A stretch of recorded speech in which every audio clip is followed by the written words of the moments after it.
Shalom Bapak Ibu Saudara-saudara, selamat pagi. Sebelum kita melaksanakan seluruh tugas dan tanggung jawab aktivitas kita pada hari ini, kita akan bersama-sama akan merenungkan firman Tuhan yang menjadi dasar landasan dalam kehidupan kita, sehingga kehidupan kita sungguh-sungguh dapat menikmati janji Tuhan, dan kita hidup di dalam janji Tuhan, dan Tuhan terus memberkati kita. Bapak Ibu Saudara, sebelum kita bersama-sama akan merenungkan firman Tuhan, kita berdoa. Kami percaya sabda-Mu diilhamkan oleh Roh Kudus. Biarlah kebenaran firman-Mu menjadi landasan dalam kehidupan kami, agar kami dapat melaksanakan seluruh tugas dan tanggung jawab kami di hadapan Tuhan.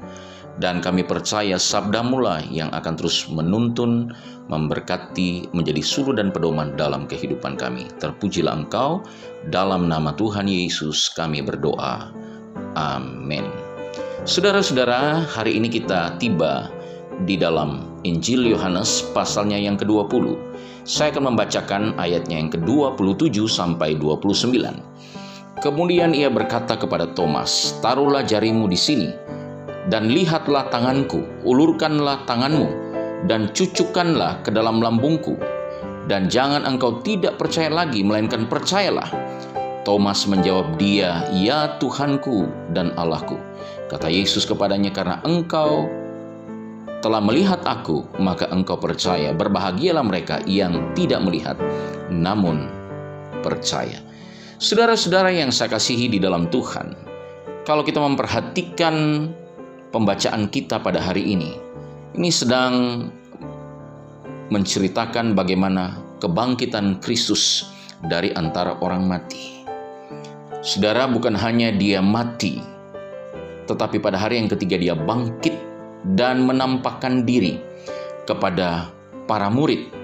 Dan saudara-saudara, ini membuktikan bahwa dia adalah Allah yang berkuasa atas maut, sehingga ini menjadi jaminan bagi setiap orang-orang yang percaya kepada Tuhan. Saudara, kalau kita melihat teks ini adalah menceritakan tentang pribadi Thomas, salah satu murid yang tidak hadir ketika Yesus menampakkan diri kepada ke-10 murid. Thomas sudah menerima kesaksian dari sahabat-sahabatnya mengenai kebangkitan Yesus. Namun bagi Thomas, kebangkitan itu tidak bisa dipahami dalam alam real, karena memang belum pernah terjadi hal yang demikian. Itulah sebabnya dia berkata di dalam ayat yang ke-25, "Sebelum aku melihat bekas paku pada tangannya, dan sebelum aku mencucukkan jariku ke dalam bekas paku itu, dan mencucukkan tanganku ke dalam lambungnya, sekali-sekali aku tidak akan percaya." Saudara yang saya kasih dalam Tuhan, hal ini seringkali terjadi dalam diri manusia. Di zaman ini, sebagai manusia yang modern saat ini, banyak orang yang tidak percaya akan kebangkitan Tuhan. Seraya berkata, itu tidak masuk akal bila ada orang yang mati, bangkit dan hidup sebagaimana sebelumnya.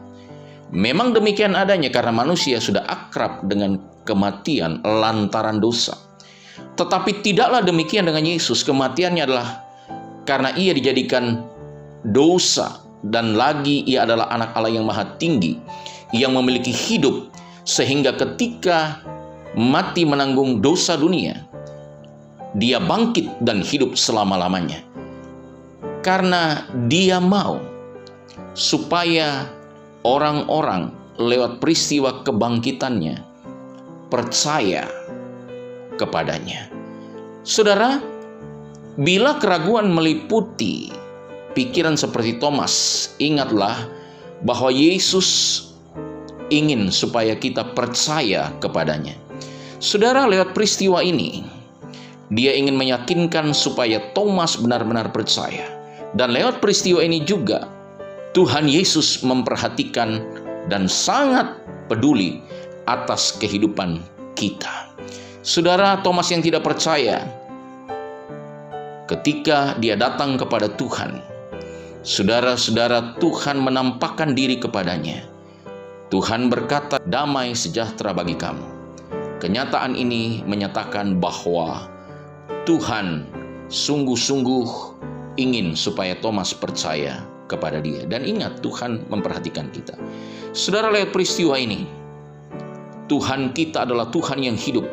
Dia tidak pernah meninggalkan kita. Dia sangat memperhatikan kita. Dia sangat peduli atas kehidupan kita. Di dalam kondisi dan keadaan kita, bagaimanapun juga, yang dituntut adalah kita percaya kepada Dia. Dia hadir di dalam kehidupan kita. Dia sanggup untuk menolong kita di dalam situasi dan kondisi keadaan kita. Datanglah kepada Dia, sebab Dia adalah Allah yang bukan hanya bangkit dari antara orang mati, menampakkan diri kepada para murid, tapi Dia sangat memperhatikan, sangat peduli atas kehidupan murid-murid. Itu berarti Tuhan senantiasa hadir dalam kehidupan kita, menguatkan kita, menghibur kita. Datanglah kepadanya, sebab Dia adalah Allah yang telah menyatakan kebangkitannya dari antara orang mati untuk kita sekalian. Dan Dia sanggup untuk menolong kita. Biarlah kita percaya kepadanya. Dia adalah Allah yang tidak pernah meninggalkan kita. Amin. Tuhan memberkati. Mari kita berdoa. Tuhan, kami bersyukur untuk sabda-Mu pada hari ini. Ajarlah kepada kami supaya kami benar-benar percaya kepada Tuhan, bahwa Engkau adalah Allah yang hidup. Engkau tidak pernah meninggalkan kami dalam situasi dan kondisi apapun yang sedang kami alami. Bawa kami untuk beriman bahwa Allah sanggup menolong kami, sebab Engkau Tuhan tidak pernah meninggalkan kami. Engkau memperhatikan kami. Terpujilah Engkau, berkati kami hari ini dalam seluruh tugas dan pelayanan kami, pekerjaan kami, semua yang kami laksanakan. Terpujilah Engkau dalam nama Tuhan Yesus. Amin.